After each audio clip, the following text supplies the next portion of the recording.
falakal hamdu wa lakal minnah wa lakal syarafu ala kulli hal. Wa sallallahu wa sallam ala sayyidina maulana Muhammad wa ala alihi wa sahbihi alhamdulillahi rabbil alamin.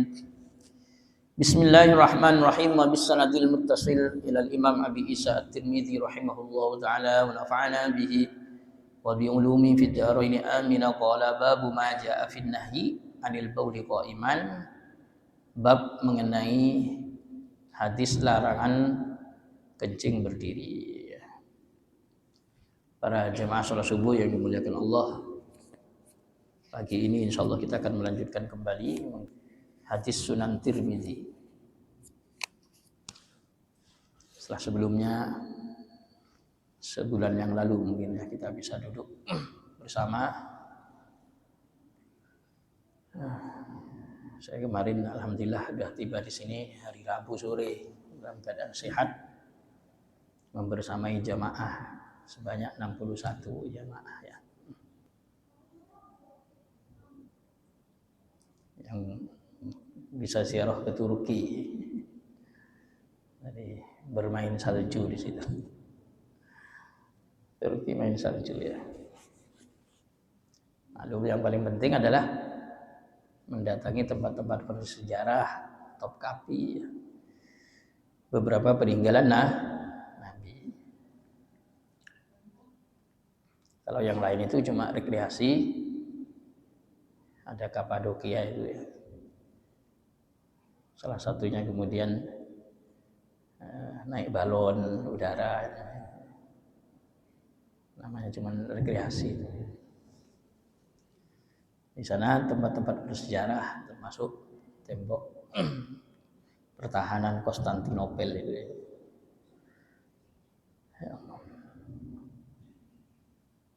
18 hari membersamai jamaah, alhamdulillah jamaahnya sehat-sehat. Saya pikir gak tahan kayaknya jemaah ini, karena Madinah itu dingin 13 derajat, kemudian menjelang ke Mekah sudah 9 derajat, tapi nyampe di Mekah 28, pindah ke Turki -2, -3 di jalan ini, -2, -3.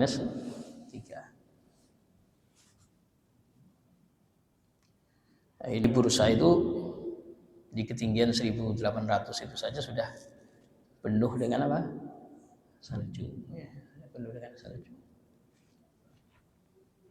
Kalau Istanbul itu masih 5 derajat, 4 derajat, 3 derajat. Ankara itu baru 0, -1 di Ankara.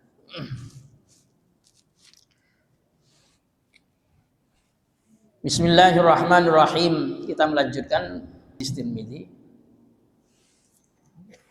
Bukan mafahim yajib an tusoha, tapi kita kembali mengkaji kitab hadis Sunan Tirmidzi berkaitan dengan larangan kencing berdiri.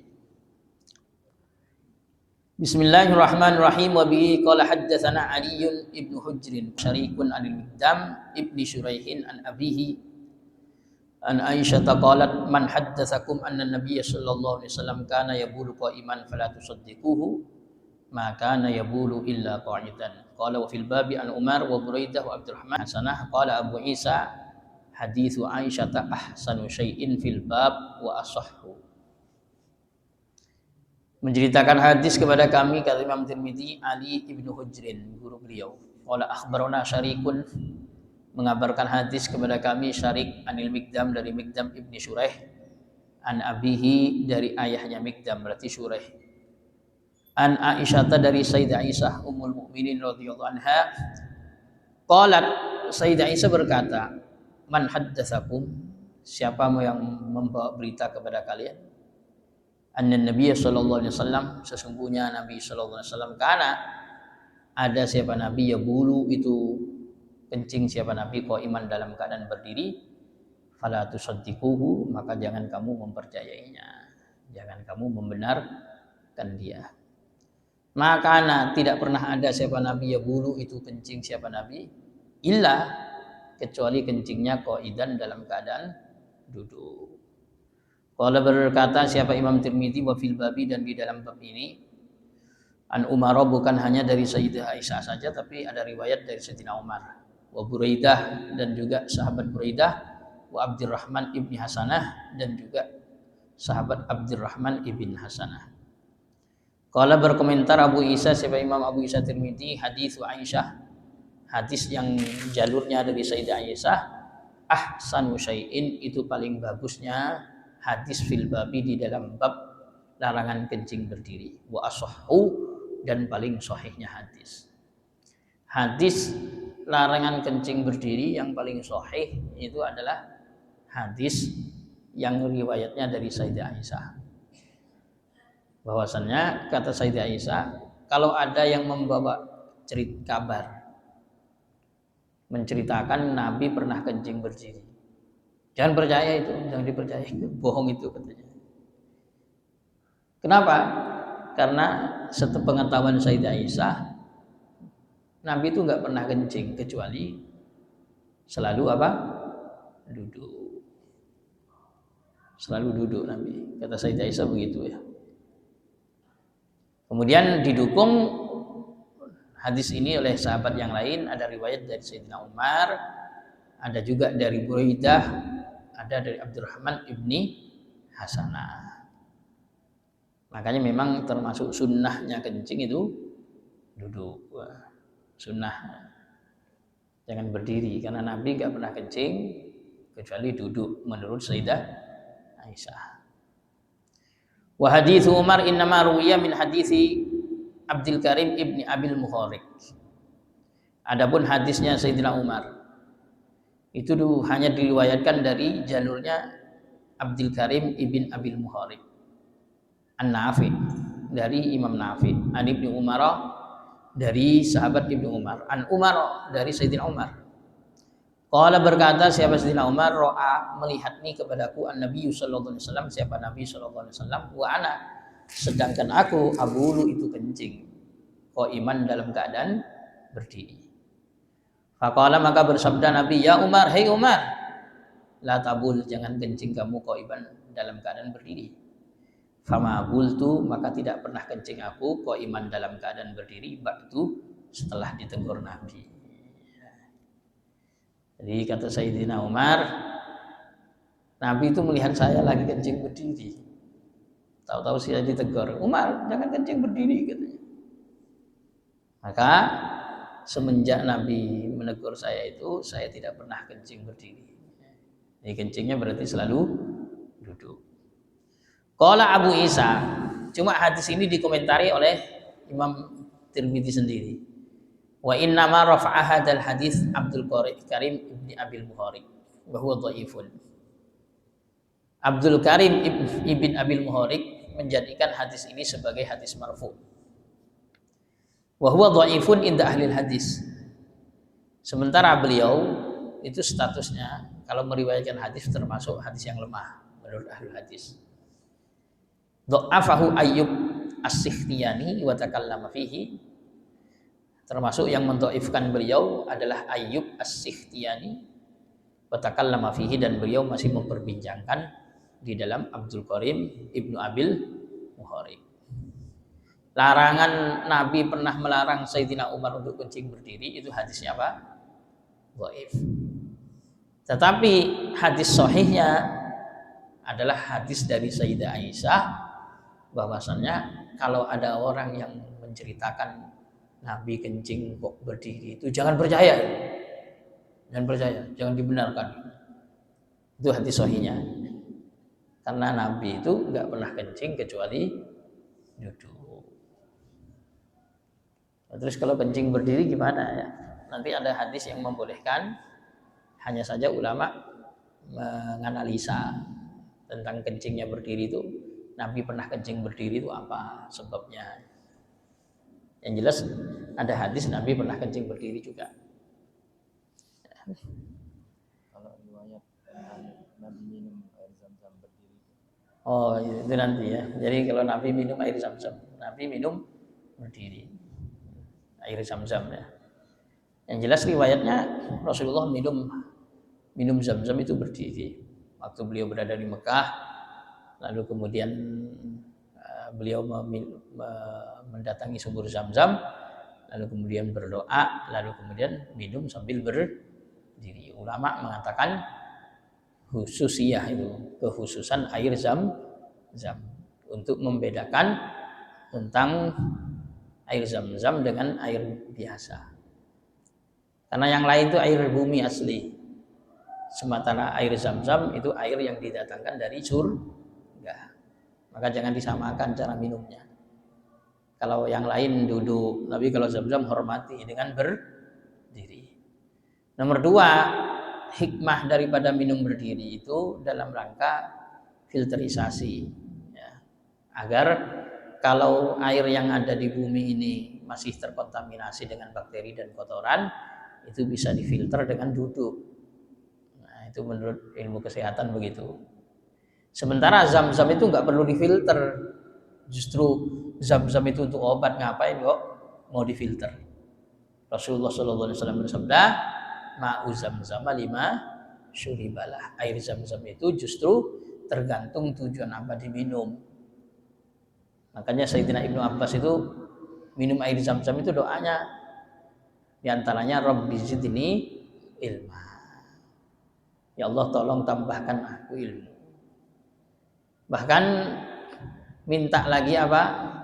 Menjadi obat dari segala bentuk penyakit apa saja, ya. Minta. Namanya syifaan min kulli da'in wa saqam.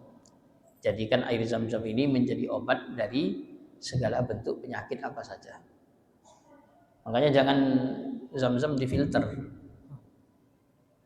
Difilter, beli air Zam-Zam karena merasa filter Zam-Zam ini mungkin belum difilter. Lalu kemudian di sini difilter lagi. Oh, itu apa gunanya? Nggak berguna, nggak ada apa-apanya. Justru tolak ukurnya minuman itu disebut baik kalau bisa setara dengan Zam-Zam. Makanya biasanya demonstrasi. Saya pernah di sini ikut demonstrasi tentang air mineral. Dia punya alat katanya dari Jepang. Kemudian demonstrasi ada air mineral yang ada di kota Batam ini. 1, 2. Kemudian ada air mineral yang viral lah di Indonesia, ditunjukkan. Itu dites dengan alat gitu. Ini kotor, hitam, dites lagi hitam. Terus dites air Zam-Zam. Air Zam-Zam itu nggak bisa hitam, diputer-puter sama alat gitu. Nah, terus setelah itu dia mempromosikan produknya dia dites itu juga nggak bisa hitam juga, sama dengan air Zam-Zam. Cuma saya ketawa aja. Kenapa kok ketawa? Air Zam-Zam nggak perlu pakai alat, itu nggak bisa hitam. Sementara dia membanggakan produknya karena bisa menyamai air Zam-Zam. Masya Allah, bisa menyamai air Zam-Zam. Hebat kan air Zam-Zam, makanya nggak perlu difilter air Zam-Zam itu. Jadi minumnya Rasulullah air Zam-Zam itu berdiri. 1, karena nggak perlu difilter. Nomor 2, Zam-Zam itu air surga, maka dihormati, dimuliakan dengan apa? Berdiri. Bentuk memuliakan itu berdiri itu. Makanya kenapa ulama kalau ada orang lain yang perlu dihormati tadinya duduk pada berdiri. Qadistah sanal qiyam inda dzikri maulidih. Kalau kita baca maulid itu kan begitu. Ulama menganggap baik ketika disebut nama Nabi maka kemudian berdiri. Akhirnya ya Nabi salam, berdiri semua. Karena bentuk penghormatan ketika menyebut nama Rasulullah ya dengan berdiri. Ya Nabi salamnya berdiri. Rasulullah gitu. Tapi ada yang namanya orangnya banyak beda-beda. Katanya mana ada dalilnya? Ada dalilnya itu ya. Pakai dalil yang ditaruh bukan pada tempatnya. Namanya apa? Wairu mutabiqil waqi', tidak sesuai itu. Melarang orang untuk berdiri, tapi yang digunakan dalil apa? La taqumu ila sayyidikum. Jangan kalian berdiri menuju Tuhan kalian, sayyid kalian. Satu, itu siapa? Yang nomor dua, redaksi kalimatnya itu juga dipermasalahkan oleh para ulama ya. Sementara untuk Rasulullah itu memang beda. Untuk Rasulullah, kalau kita berdiri untuk Rasulullah, maklum, ngomong saja nggak boleh meninggikan suara melebihi Rasulullah. Quran langsung, la tarfa'u aswatakum fawqa sautin nabi. Jangan kalian berani mengeraskan suara kalian melebihi suaranya Nabi. Coba bayangkan. Ya dulu tuh nggak boleh. Ini Nabi perlu dimuliakan. Ya, sama kalau kita analogikan sama, Zam-Zam juga begitu. Kenapa Zam-Zam kita minumnya berdiri? Karena Zam-Zam itu air beda. Air yang Allah datangkan dari surga, maka kemudian perlu untuk berdiri. Ada sebagian yang berkomentar, oh dulu Nabi itu minum air Zam-Zam berdiri itu karena kesulitan untuk duduk. Apanya sulit untuk duduk? Duduk itu gampang. Duduk itu gampang. Ini komentar apa? Sulit untuk, Masya Allah. Qala Abu Isa wa rawa Ubaidullah an-Nafi' an Ibnu Umar qala Umar radhiyallahu anhu ma bultu qa'iman mundu aslamtu. Ada riwayat dari Sayyidina Ubaidillah dari Nafi' dari Ibnu Umar. Ibnu Umar berkata, Sayyidina Umar, ayahnya beliau sendiri radhiyallahu an, berkata, aku tidak pernah kencing dalam keadaan berdiri semenjak aku ini Islam. Makanya hadis yang katanya Sayyidina Umar kencing berdiri ditegur Nabi itu hadisnya dhaif. Karena putranya sendiri Sayyidina Ibnu Umar itu meriwayatkan hadis, Sayyidina Umar itu bilang, saya itu nggak pernah kencing berdiri semenjak saya ini masuk Islam. Nggak pernah. Wa hadza ashahhu min hadits Abdul Karim wa haditsu Buraidah fi hadza wa mahfuz. Dan ini lebih sahih daripada hadisnya Abdul Karim. Sementara hadisnya Buraidah di dalam masalah ini tidak terjaga. Wa makna nahyi anil bauli qa'iman ala ta'dib la ala tahrim. Adapun makna larangan kencing berdiri dalam hadis ini itu sebagai bentuk tata krama, pendidikan tarbiyah, bukan haram. Jadi kalau ada orang kencing berdiri haram apa enggak? Ya enggak haram, cuma etikanya enggak ada. Dari sisi etika enggak ada etika kalau ada orang kencing apa? Berdiri. Banyak faktornya. Ketika kencing berdiri kemudian tempatnya rendah, dia kencing berdiri, percikannya kemana-mana, bahaya semua itu. Percikan ke dinding, percikan ke celananya, percikannya kemana-mana. Tapi kalau duduk kan coba tuh buka keran kalau tinggi buka, ya percikannya kemana-mana. Air meskipun kencang tapi rendah, itu biasanya percikannya nggak kuat. Tapi kalau dijatuhkan dari atas, percikannya kemana-mana. Maka kalau kita kencing duduk itu lebih aman. Tapi berdiri itu kemana-mana bahaya. Kemudian kalau disiasati dengan berdiri tapi dekat, rawan. Orang kencing berdiri itu rawan, sangat rawan sekali. Apalagi model kencing berdiri masih pakai celana. Nah, pakai celana itu nanti percikannya dekat sama celananya itu. Apalagi biasanya orang kencing berdiri ini sering tidak tuntas. Apalagi sudah tua-tua ini ya.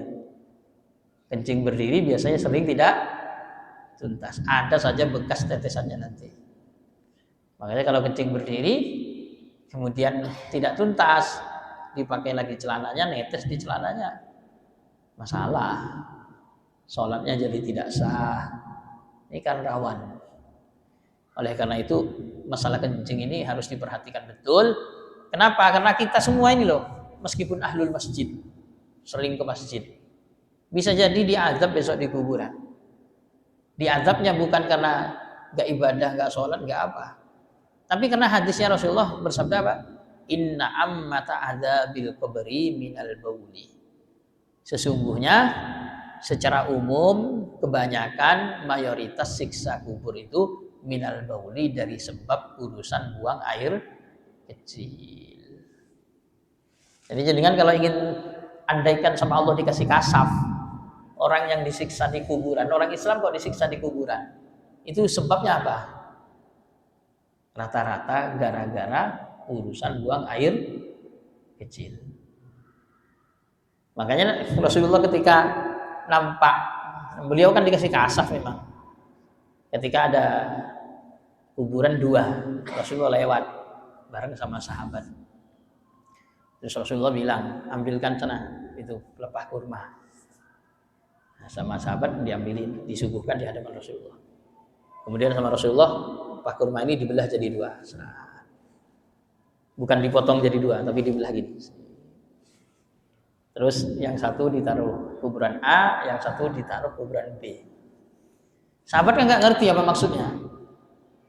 Terus Rasulullah bilang, asallahu ayyuhaffifahuma ma lam yaybasa.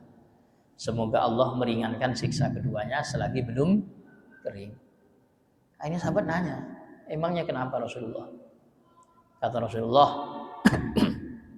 kedua-duanya ini disiksa di kuburan. Sebabnya apa Rasulullah kok disiksa? Wong Islam. Kata Rasulullah, yang satunya suka adu domba, yajri bin namimah. Yang satunya buang air kecil sembarang. Nah, jadi satunya itu masalah adu domba, yang satunya masalah buang air kecil. Nah, ini bahaya itu. Kemudian orangnya nggak menyangka kalau itu perkara besar, padahal itu besar itu. Kan kita kadang meremehkan hal kayak itu. Dia tidak mengira bahwasannya itu perkara besar, padahal itu besar itu. Berakibat terjadinya siksa kubur gara-gara buang air kecil. Memang rawan buang air kecil. Makanya jangan, seorang sekarang kan aneh-aneh, serempot semua sekarang. Nggak tahu masjid-masjid kadang terpengaruh. Toilet itu loh. Toilet itu gimana? Saya barusan ini sebelum kesini ini saya itu sedang ngisi taklim dari tadi malam, dari jam 11 sampai barusan ini mimpin sholat tasbih ya. Itu buang air kecil itu, toiletnya bingung, toiletnya itu gimana, nggak bingung. Wong yang ditiru itu orang sekarang kan niru bandara. Coba jenengan mikir, kok bentuknya toilet kok kayak bandara. Kemarin saya di KL begitu, di Jeddah juga begitu. Kita kencing, lalu kemudian saya nyoba, kan lumayan lah sekarang itu toilet kadang klosetnya itu bagus. Maksudnya kita duduk, ada semprotannya itu, kita buka, nyemprot. Tapi satu itu tetap rawan, apakah betul duduknya kloset itu suci? Basah-basahnya orang duduk di situ. Nomor 2, ketika kita bersihkan di bawah, nggak ada tisu, nggak ada apa, kan otomatis perlu dibersihkan. Solusinya gimana? Kalau kemudian kita lagi duduk kencing, pipis, keluar, ketika kita siram, airnya itu karena di depan pintunya itu kan terbuka segini, bawahnya itu loh, kanan kirinya. Kencingnya kemana-mana, termasuk di tetangga kita sebelah ini. Saya pipis di situ di pelabuhan, kemudian orang yang sebelahnya itu pakai air kan, semprot, antara satu dan yang lain terbuka.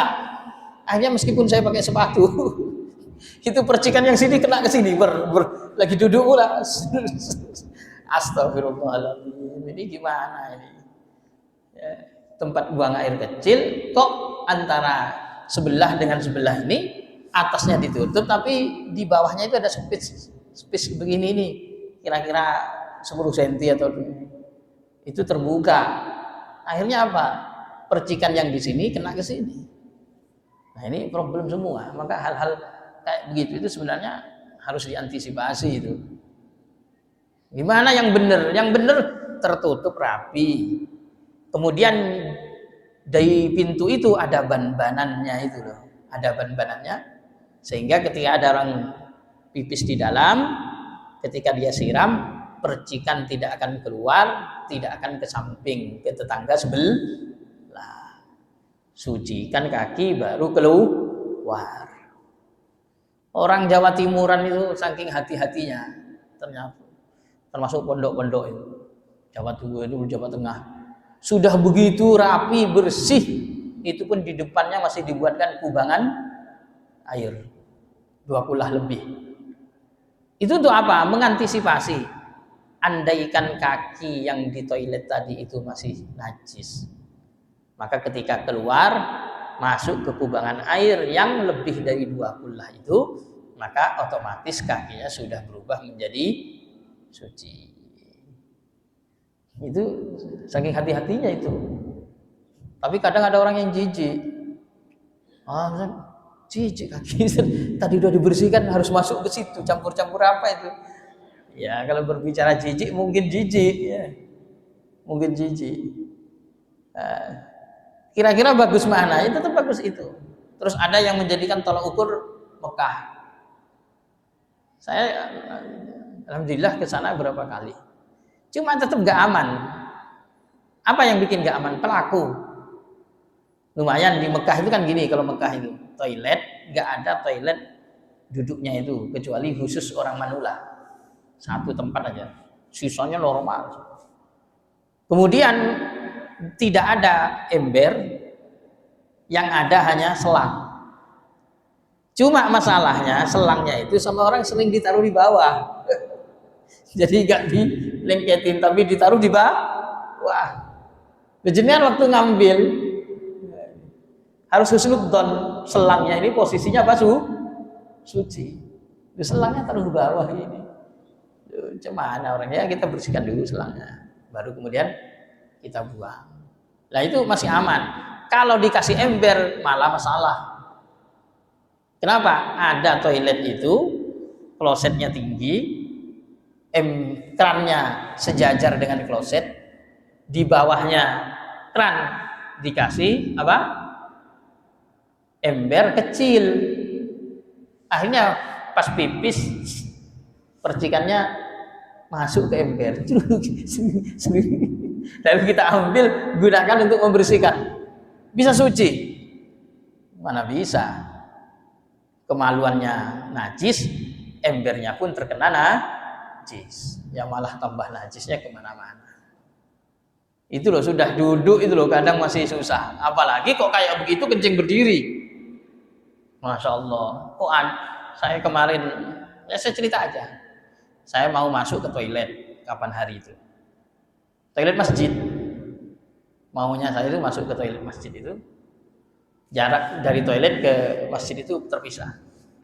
Terus pas ternyata pintu masjid, pintu toilet itu terbuka. Pas mau saya buka, ternyata ada orangnya. Masih posisi pakai celana, dia kencing. Karena toiletnya itu bukan toilet duduk, toilet jongkok. Dia kencingnya disemprotin persis ke kedengaran itu bunyinya. Sur kan sur. Kata saya. Orang ini kencing berdiri, air kencingnya ditumpahkan ke tempat pembuangan kotoran. Saya tengok, perhatikan, orang itu kemana habis itu? Masjid. Kencingnya berdiri masih pakai celana. Apa kira-kira nggak mercik tadi yang waktu dia kencing di situ? Ini kadang kurang perhatian ya. Wa haditsu wa maknal hadis anil baul qaiman ala ta'dzib la ala tahrim. Wa qad ruwi an Abdullah bin Mas'ud qala inna minal jafa an tabula wa anta qaim.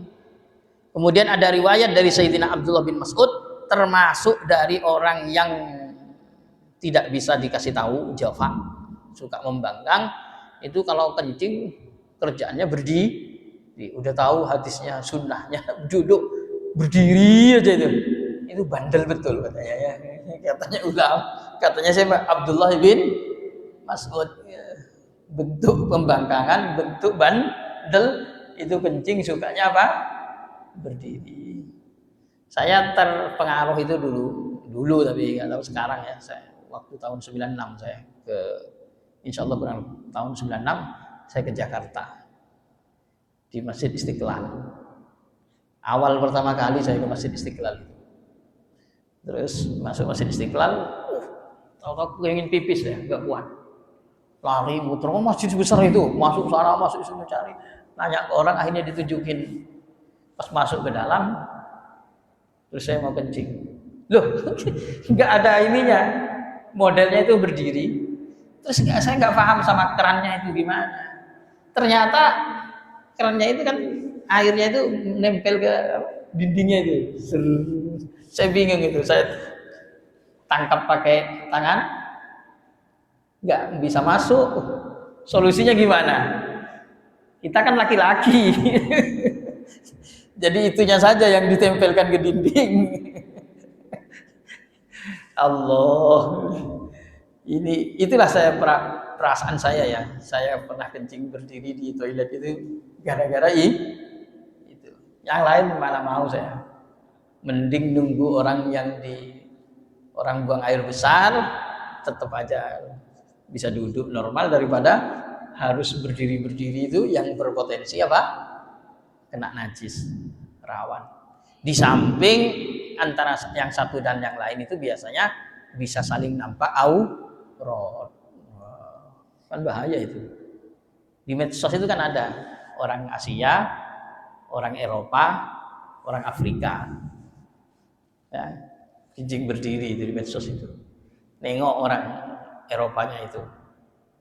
Karena punya sebelahnya beda dengan punya dia, diketawain sama dia. Orang yang Afrikanya datang, nengok yang punya orang Eropanya, masih kalah sama orang Afrika. Orang Afrikanya ngetawain. Yang bisa kita pahami di sini apa? Bahwasanya kencing jejer berdiri itu bisa saling melihat aurat antara satu dan yang lain. Nah itu kan, itu juga haram melihat auratnya itu menjadi haram, membuka aurat di depan umum juga haram. Cuma hukum kencing berdirinya bukan haram, tetapi adabnya jangan berdiri. Lalu sekarang ada hadis tentang Rasulullah kencing berdiri, ada nggak? Ada. Babu maja'a minar rukhsati fi dzalik, bab mengenai hadis tentang rukhsah. Rukhsah itu ada dispensasi kencing berdiri. Wa bihi qala haddatsana Hannad qala haddatsana Waqi'un 'anil A'mas an Abi Wa'il an Hudzaifah anna Nabiy sallallahu alaihi wasallam ata subatata qaumin fabala 'alaiha qa'iman fa ataituhu bi wudu'in fa dhahabtu li ata'akhkhara anhu fa da'ani hatta kuntu inda akibaihi fatawadda'a wa masaha ala khuffaihi. Menceritakan hadis kepada kami Hannad, menceritakan hadis kepada kami Waqi' dari A'mas, dari Abi Wa'il, dari Hudzaifah. Sesungguhnya Nabi sallallahu alaihi wasallam itu mendatangi tempat pengumpulan sampah. Ada kotak, di dalamnya itu ada tempat pengumpulan sampah itu. Kaum. Lalu kemudian fabala 'alaiha qa'iman. Ternyata Nabi di situ kencing berdiri. Di situ Nabi kencing berdiri. Biasanya kan ada kotak sampah besar. Sampah. Ternyata Rasulullah lagi di situ. Tapi ini kan masalahnya bukan di rumah. Lagi di luar, kemudian mau kencing di mana? Hanya Rasulullah nyari tempat tertutup, tapi itu memang tempat kotor. Nah, ternyata Rasulullah kencing berdiri di situ. Nah, ini menjadi dalil bahwasannya kencing berdiri itu memang boleh, tapi tidak sunnah. Ulama membahas kajiannya apa? Berarti di situ ada uzur atau ada hajat. Hajat nggak bisa di tempat sampah itu kondisinya apa? Untuk maka Rasulullah berdiri. Tapi kalau biasanya Rasulullah memang duduk terus. Buktinya Sayyidah Aisyah bilang, kalau ada yang bilang Rasulullah kencing berdiri, jangan percaya, jangan dibenarkan. Kenapa? Karena beliau itu tengok hari-hari setahunnya Sayyidah Aisyah memang nggak pernah kencing dalam keadaan berdiri. Tapi ada riwayat Rasulullah kencing berdiri. Maka ulama mengarahkan hadis ini tentang kebolehan kencing berdiri karena ada hajat. Karena hajat. Bahkan ada yang menyebutkan katanya Rasulullah lagi sakit, tidak bisa untuk berdiri. Itu pemahamannya ulama. Tidak bisa untuk duduk. makanya berdiri.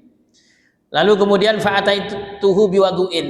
Ustaz, kalau di tempat sampah kayak gitu gimana cara untuk mensucikannya? Dulu saya pernah mondok di Madura. Masih kecil saya. Saya dulu umur 9 tahun udah mondok. Kecil-kecil.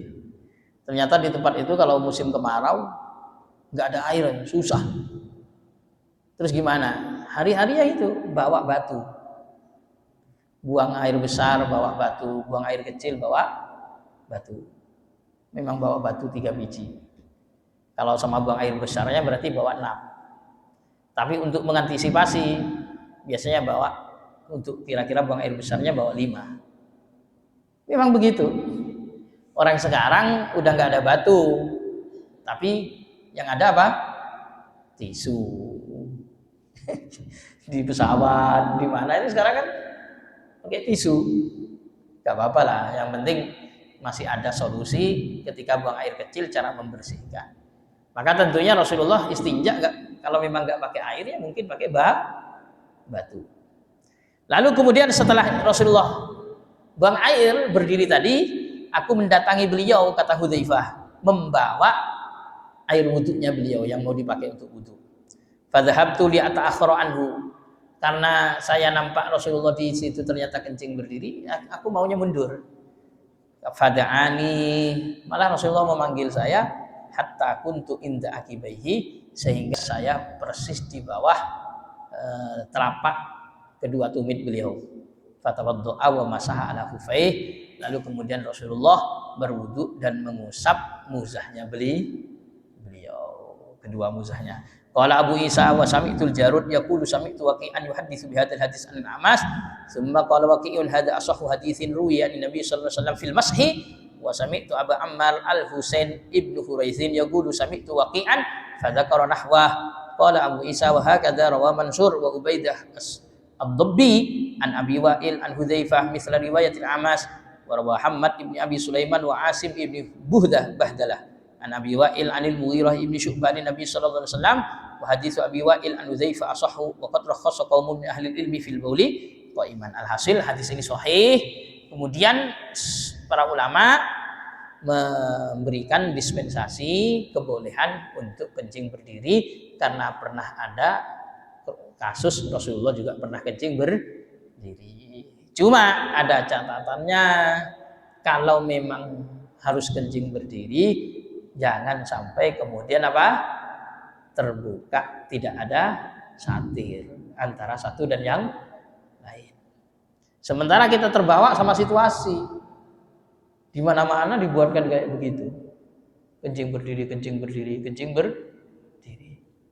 Kemarin saya ngobrol sama jamaah. Jamaah ini kaya. Waktu saya umroh itu kemarin, dia bikin masjid habis 10 M. Sekarang baru habis 3 M. Sekira-kira nanti habis 13 M. Dia itu loh, gak cari dana. Tanahnya dia 20 kali 400 meter persegi. Luas dia tanahnya. Dia bikin masjid 3 lantai, bawahnya katanya buat tempat parkir. Habis dananya 13 M. Dia danai sendiri, nggak mau minta pemerintah, nggak mau minta tetangga. Tapi dia bilang ya kalau ada orang bantu ya saya terima, tapi saya nggak mau minta. Kenapa? Saya rezeki ada. Dia cerita dulu pernah ini pernah bangkrut, uangnya habis. Sekarang lagi jaya-jayanya saya bikin masjid aja. Bikin masjid. Itu bilang waktu itu bareng sama istrinya. Istrinya bilang, Pak nanti bikin kamar mandi yang banyak ya Pak, katanya. Istrinya itu di dekat saya tadi. Nanti bikin kamar mandi yang banyak. Apa jawabnya suaminya? Kamar mandi gak usah banyak-banyak. Loh untuk buang air loh butuh berapa orang nanti di situ? Gampang, bikin aja tempat lebar, kasih aja tempat kencing berjejer katanya. Jadi kan banyak katanya itu. Yang penting kita kencingnya berjejer kan isinya banyak. Terus saya ngingetin, jangan begitu Pak. Yang paling bagus itu kencing itu tertutup. Akhirnya bilang, ya sudahlah, saya bikin yang tertutup 4 katanya itu. 4 untuk buang air kecilnya. Nah, itu kan nggak enak kalau, apalagi yang nggak terbiasa. Jenengan malu gak kencing berdiri? Sebelah kanan, sebelah kiri nampak. Nengok sini nampak itu, nengok sini nampak ini. Malu gak? Malu. Satu malu, nomor dua rawan. Kencing berdiri itu rawan. Tapi kalau ditanya kencing berdiri hukumnya haram apa enggak? Tidak. Kenapa? Karena kencing berdiri itu tidak ada larangan keharamannya. Semua ulama berkomentar duduk itu hukumnya sunnah, berdiri itu boleh dengan catatan, gitu aja ya. Jadi duduk itu sunnah, berdiri itu boleh, bukan berdiri itu sunnah. Sunnahnya kencing itu duduk, berdiri boleh. Sudah suruh? Belum? Ada yang tanya? Satu pertanyaan? Kalau nggak ada ya nanti kita lanjut tentang tata cara beristinja. Ya. Beristinja itu ada caranya ya, termasuk yang main tisu itu ada caranya. Jadi nanti kalau pakai tisu, nggak pakai air, pakai tisu, nggak ngerti caranya. Meskipun jungkir balik, sholat 1000 kali nggak pernah sah. Kalau nggak tahu caranya.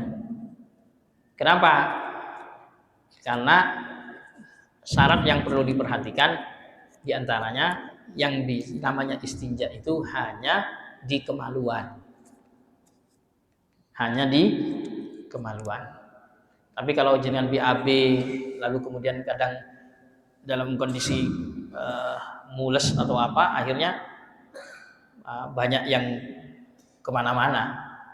Yang dibersihkan yang kemana-mananya itu, yang di luar kemaluannya itu tidak bisa suci. Yang dianggap suci dalam fikih itu hanya di bagian kemaluan yang diistinja. Itu pun nanti berapa kali.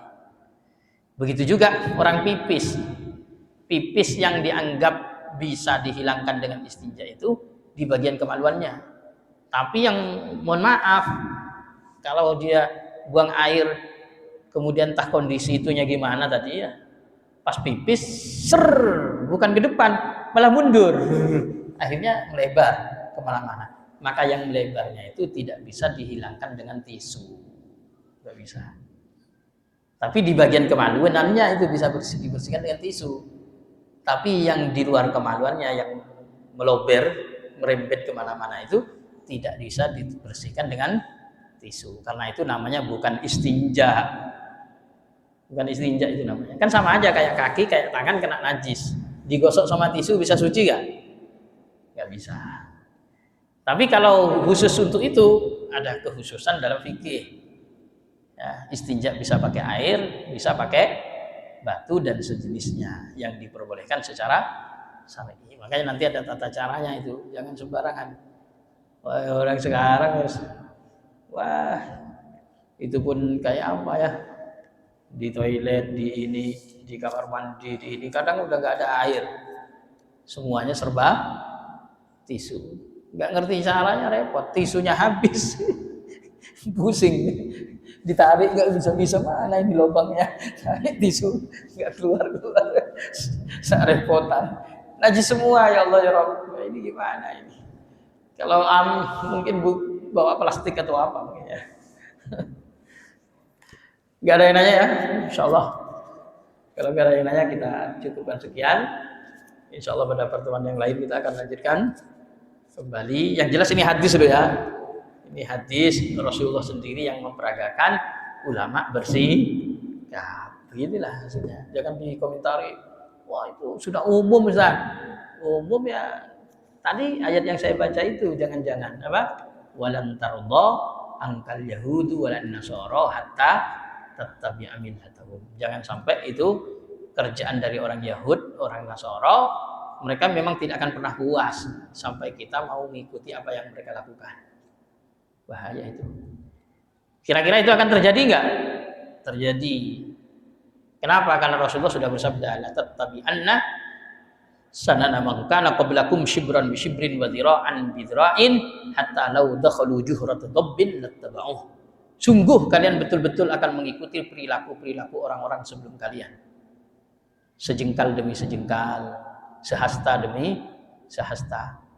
Hingga mereka masuk ke lubang biawak. Kamu itu mau aja ngikuti kata Rasulullah. Loh, Mereka mau masuk lubang biawak, kan bahaya. Kamu udah mau ngikuti. Gitu kan. Akhirnya sahabat Rasulullah, Al-Yahud wan Nasara ya Rasulullah. Yang dimaksud itu apa? Yahud dan orang Nasara ya Rasulullah. Kata Rasulullah, qala faman? Kalau bukan mereka siapa lagi? Ya itulah. Kita itu terus saja. Mereka bikin ajaran baru, cara baru ini nurut. Model baru begini ngikut. Tren baru gini ngikut. Sampai membahayakan kita ngikut. Astagfirullah. Tapi memang begitu. Tapi kita jangan masuk. Ya, biar gak kiamat. Ya. Kalau kita ikut-ikut mereka, lama-lama kiamat. Ya. Makanya jangan ikuti biar gak kiamat. Kita harus punya prinsip pegang. Kita ini sudah banyak kalah. Said Muhammad dalam kitabnya itu, dalam kitab Al-Usrah itu banyak umat Islam ini kalah. Sampai nama kita aja kalah. Ini toilet mungkin kita terpengaruh sama mereka. Urusan toilet kan sudah kalah ikut ajaran mereka. Kemudian parahnya lagi sampai nama. Orang dulu bangga punya anak dikasih nama Abdullah, Abdurrahman, bangga. Orang sekarang kan bangga itu kalau namanya Nicholas, Douglas, apa? Terus kalau perempuan nggak mantep gitu namanya siapa? Fatimah, Aisyah, ini nggak keren. Tapi kalau namanya itu berbau-bau mereka, itu kayak seneng gitu. Wah, sampai urusan nama umat Islam saja terpengaruh. Sampai urusan nama, saking sudah jauhnya kita dari Islam. Sampai seperti itu ya. Padahal keren Abdurrahman, hambanya Allah yang Maha Penyayang. Kan keren sekali itu nama Islam itu. Muhammad, orang yang terpuji, kan begitu. Luar biasa. Tapi kita ya itulah orang Islam zaman sekarang itu perlu dikembalikan lagi. Kalau Islam mau kembali ke ajarannya sendiri, insya Allah kuat lagi Islam. Tapi kalau nurut mereka terpecah-pecah, kita diacak-acak sama mereka. Karena kita dalam ajaran saja nggak mau mengikuti ajaran kita. Sampai hari libur loh kita nggak bisa berbuat apa-apa. Islam liburnya apa? Jumat. Kita liburnya kan mereka maklum hari Ahad libur karena mereka mau ibadah. Ada yang Sabtu mereka libur. Kenapa? Karena Sabtu juga ibadahnya yang satunya. Ahad ibadahnya yang satunya. Sabtu ibadahnya yang satunya. Mereka libur, pantas mereka mau ibadah. Kita ibadahnya kan Jumat. Kok bisa libur Ahad sama Sabtu? Mau apa kita? Nggak mau ibadah khusus di hari itu. Ibadah kita hari Jumat. Mestinya kita ini liburnya hari Jumat. Sehingga persiapan mulai pagi, potong kuku, mandi.